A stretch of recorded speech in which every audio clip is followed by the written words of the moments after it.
இப்போ நம்ம ரொம்ப டேஸ்ட்டாக மஷ்ரூம் கிரேவி எப்படி ஈஸியாக ரெடி பண்ணுறது அப்படின்னு பார்க்கலாம். இந்த டேஸ்ட்டில் செஞ்சு பாருங்கள். ரொம்ப சூப்பராக இருக்கும். இப்போ இதற்காக கொஞ்சமாக எண்ணெய் சேர்த்து அது கூட கொஞ்சமாக சோம்பு, பட்டை, கிராம்பு சேர்த்துக்கிட்டேன்.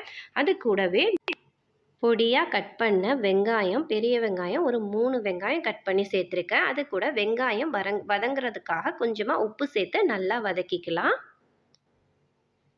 பாருங்கள், வெங்காயம் நல்லா வதங்கி வரணும். அப்போ தான் மஷ்ரூம் கிரேவி ரொம்ப டேஸ்ட்டாக இருக்கும். வெங்காயம் நல்லா வதங்கிருச்சு. இப்போது இந்த டைமில் நான் 2 நல்ல தக்காளி பழமாக எடுத்து இந்த மாதிரி அரைச்சி எடுத்து வச்சுருக்கேன். அதையும் தென் அரைச்சி எடுத்து வச்சுருக்க தக்காளி பேஸ்ட்டு இதில் சேர்த்து நல்லா மிக்ஸ் பண்ணிக்கலாம். இந்த மாதிரி தக்காளியும் வெங்காயமும் நல்லா ஒன்றா மிக்ஸ் ஆகி வதங்கி வர வரைக்கும் நம்ம வெயிட் பண்ணலாம். இப்போ நல்லா வதங்கிடுச்சு. இப்போ இந்த டைமில் கொஞ்சமாக மஞ்சள் தூள் சேர்த்துக்கலாம். அது கூடவே நான் காஷ்மீரி சில்லி பவுடர் ஒரு ஸ்பூன் அளவு சேர்க்குறேன். அதுக்கப்புறமா அது கூடவே கரம் மசாலா ஒரு அரை டீஸ்பூன் சேர்த்துக்கலாம். இது கூட மல்லித்தூள் 2 ஸ்பூன் அளவு சேர்த்து நல்லா மிக்ஸ் பண்ணிக்கலாம்.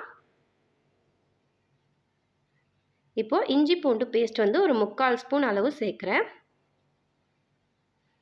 இப்போ இது எல்லாத்தையும் சேர்த்து நல்லா மிக்ஸ் பண்ணிக்கலாம். எல்லாம் நல்லா மிக்ஸ் ஆனதுக்கப்புறமா ஒரு பச்சை மிளகாய் சேர்த்துக்கலாம். இதுக்கப்புறமா நான் இந்த மாதிரி கேப்சிகம் கட் பண்ணி எடுத்து வச்சுருக்கேன். நம்ம மிக்ஸ் பண்ணி வச்சுருக்க மசாலாலாம் இந்த கேப்சிகமே சேர்த்துக்கலாம். நம்ம மஷ்ரூம் கூட கேப்சிகம் சேர்த்து செய்யும்போது ரொம்ப டேஸ்ட்டாக இருக்கும். இப்போது இந்த கேப்சிகம் நல்லா வதங்குற வரைக்கும் நம்ம மிக்ஸ் பண்ணிக்கலாம். ஒரு நிமிஷம் அளவு நம்ம இதை நல்லா வதக்கி எடுத்துக்கலாம். நிறையா குழந்தைங்க கேப்சிகம் செஞ்சு கொடுத்தோன்னா சாப்பிட மாட்டாங்க. இந்த மாதிரி காளான் கூட செஞ்சு கொடுக்கும்போது ரொம்ப டேஸ்ட்டாக இருக்கும். விருப்பப்பட்டு சாப்பிடுவாங்க. இப்போது நான் இந்த மாதிரி காளான் எடுத்து க்ளீன் பண்ணி வச்சுருக்கேன். இந்த காளானை நம்ம இதில் சேர்த்துக்கலாம். கேப்சிகம் நல்லா வதங்கினதுக்கப்புறமா இந்த காளானை சேர்த்துக்கலாம். இப்போது காளானையும் இந்த மசாலாவையும் நல்லா மிக்ஸ் பண்ணி விட்டுக்கலாம். பாருங்கள், இப்போ நல்லா மிக்ஸ் பண்ணியாச்சு. இதை அப்படியே ஒரு தட்டு போட்டு நம்ம மூடிடலாம். தண்ணி எதுவுமே சேர்க்க தேவையில்லை. நமக்கு இந்த காளான்லேருந்து நல்லா தண்ணீர் விட்டு இந்த மாதிரி வர ஆரம்பிச்சிடும்.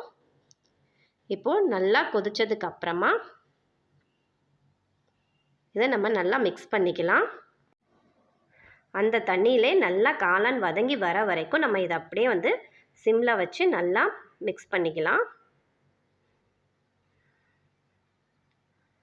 ஒரு 5 நிமிஷம் வெந்தால் போதும். காளான் நமக்கு ரெடி ஆகிடும்.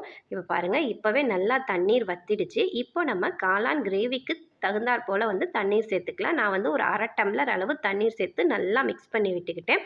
இப்போ இதில் நம்ம கொஞ்சமாக மிளகுத்தூள் சேர்த்துக்கலாம். மிளகுத்தூள் சேர்த்து நல்லா மிக்ஸ் பண்ணிக்கலாம்.